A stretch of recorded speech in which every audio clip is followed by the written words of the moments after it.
Marilah kita mendengar firman Tuhan, khotbah Minggu tanggal 17 November 2024. Sebelumnya mari kita berdoa. Damai sejahtera dari Allah Bapa yang melampaui segala akal, itulah yang akan memelihara hati dan pikiran kita dalam Kristus Yesus Tuhan kita. Amin. Ibu bapak saudara yang kami kasihi dalam Kristus Yesus, dimanapun kita berada pada saat ini, Shalom. Firman Tuhan bagi kita tertulis dalam Matius 24 ayat 9 sampai ayat 14. Demikian firman Tuhan. Pada waktu itu kamu akan diserahkan supaya disiksa, dan kamu akan dibunuh dan akan dibenci semua bangsa oleh karena namaku. Dan banyak orang akan murtad, dan mereka akan saling menyerahkan dan saling membenci. Banyak nabi palsu akan muncul dan menyesatkan banyak orang. Dan karena makin bertambahnya kedurhakaan, maka kasih kebanyakan orang akan menjadi dingin. Tetapi orang yang bertahan sampai pada kesudahannya akan selamat. Dan Injil kerajaan ini akan diberitakan di seluruh dunia, menjadi kesaksian bagi semua bangsa. Sudah itu barulah tiba kesudahan. Demikian jauh pembacaan firman Tuhan, saudara yang kami kasihi dalam Kristus Yesus. Tema khotbah kita pada saat ini, orang yang bertahan sampai akhir akan selamat.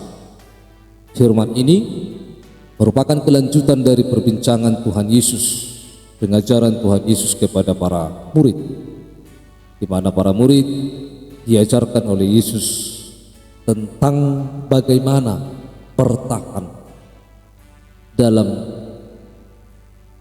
pergumulan yang berat dalam mengikut Yesus. Sebelumnya Yesus menjelaskan dan menunjukkan bait Allah kepada para murid. Dan Yesus berkata kepada mereka, kamu melihat semuanya itu? Aku berkata kepadamu, sesungguhnya tidak satu pun batu di sini akan dibiarkan terletak di atas batu yang lain. Semuanya akan diruntuhkan. Oleh sebab itu, bahwa para murid kembali bertanya kepada Yesus, katakanlah kepada kami, bila manakah itu akan terjadi, dan apakah tanda kedatanganmu dan tanda kesudahan dunia ini? Saudara-saudara, Yesus menjelaskan bahwa persekutuan dengan Tuhan harus membuahkan iman, berbuah dalam setiap kehidupan kita sehari-hari. Kita tidak boleh hanya percaya tetapi tidak bertahan. Kita tidak boleh hanya percaya tetapi tidak setia. Kita harus setia sampai akhir dalam berbagai pergumulan dan persoalan yang kita hadapi dalam setiap kehidupan. Ibu bapak saudara-saudara, dalam firman ini, dalam ayat 9 sampai ayat 10 kita melihat bahwa sumber dari penderitaan itu. Yang pertama, sumber dari penderitaan itu datang dari kamu akan diserahkan dan disiksa, akan dibunuh, akan dibenci. Lalu ayat 10, dan orang banyak orang akan murtad. Mereka akan saling menyerahkan dan saling membenci. Ada risiko yang harus kita tanggung ketika kita mengikuti Yesus. Ketika kita sungguh-sungguh mengikuti Yesus dalam hidup kita, tentu bahwa kalau dikatakan mengikuti Yesus berarti kita siap sedia menyatakan kebenaran, siap sedia memberitakan Injil, dan siap sedia untuk melakukan segala yang terbaik kehendak Tuhan dalam hidup kita. Dan tentu orang yang menyatakan kebenaran, orang yang melakukan kebenaran dalam hidupnya, dia akan diserahkan. Dia akan menghadapi banyak sekali pergumulan. Bahkan banyak orang yang tidak suka, banyak orang yang akan membencinya. Karena di dalam kehidupan kita, banyak orang yang tidak akan mendukung kita ketika kita melakukan sesuatu yang baik. Misalnya di tengah-tengah bait Allah, di tengah-tengah gereja. Banyak orang yang tidak mendukung kita ketika kita melakukan suatu pembaharuan. Banyak yang tidak suka ketika kita melakukan sesuatu yang baik, ketika kita berbuat, berkarya di tengah-tengah gereja. Banyak yang tidak suka. Ada orang yang membenci, bahkan ada orang yang akan mau menyerahkan kita kepada sesuatu yang tidak baik. Sehingga oleh karena itu, bahwa dengan hal itu bisa muncul saling membenci, saling menyerahkan, saling membunuh, dan semakin tidak tertib.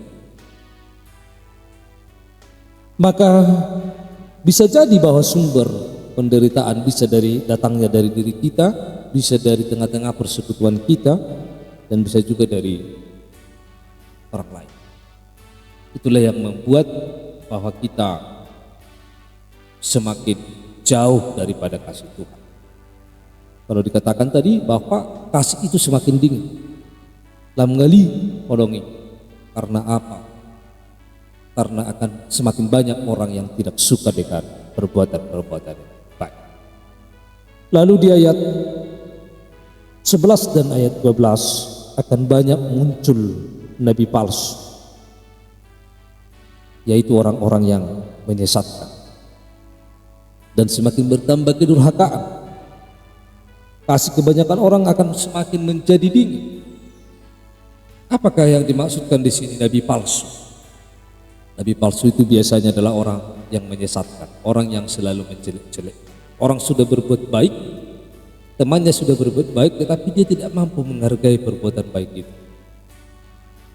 Banyak orang yang mengatakan bahwa dia adalah pengikut Tuhan Yesus, pengikut Yesus, tetapi imannya tidak berbuah. Pekerjaannya hanya mengkritik.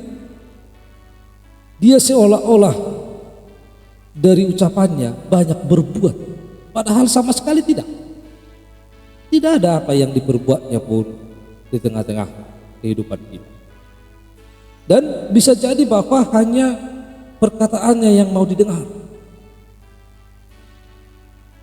Terlebih bagi perkembangan zaman pada saat ini, misalnya banyak orang yang terdaftar di tengah-tengah gereja, tetapi yang bergereja sedikit.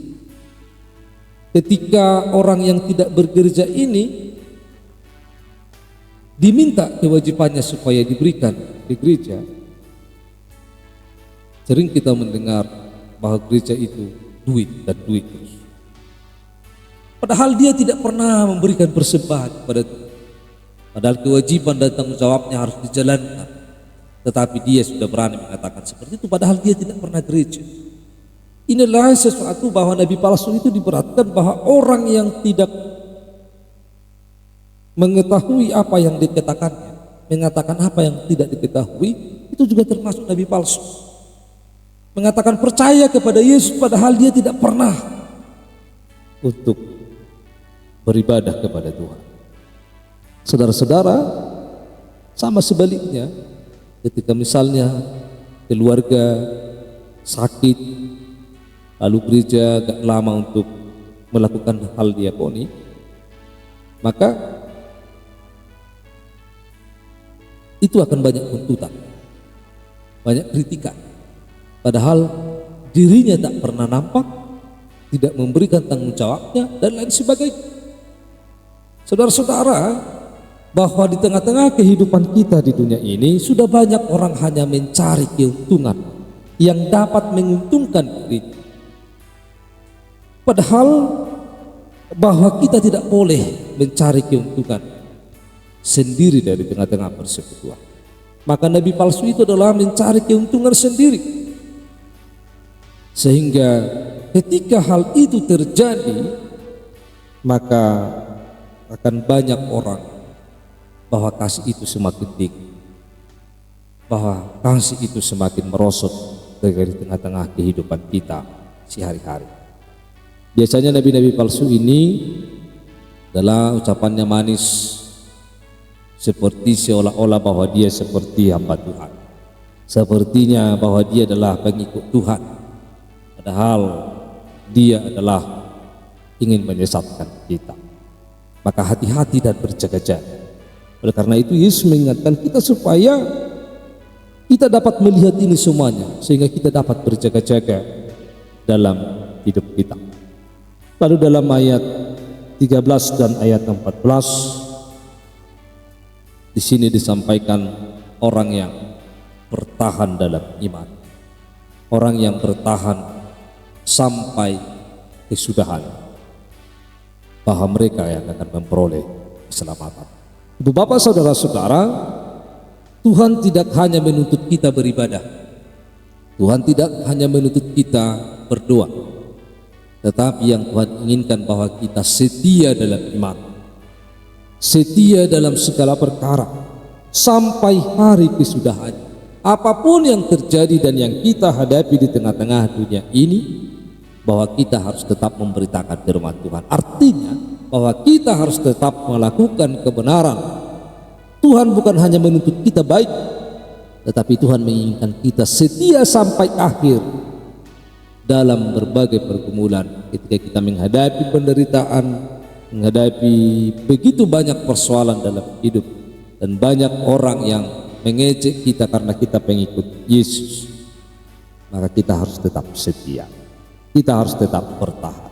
Orang yang bertahan sampai akhir akan selamat. Yang Tuhan inginkan bahwa kita sampai akhir bertahan, bukan sampai sekarang, tetapi sampai akhir, sampai ajal menjemput kita, bahwa kita tetap setia pada Tuhan. Maka persoalan apapun yang kita hadapi, marilah kita tetap berbuah, marilah kita tetap berkarya demi kemuliaan nama Tuhan. Marilah kita tetap memberitakan firman, dan marilah kita tetap melakukan yang terbaik bagi Tuhan dalam hidup kita. Tuhan Yesus memberkati. Mari kita berdoa. Tuhan Allah Bapa kami yang di surga, kami telah mendengar firman-Mu.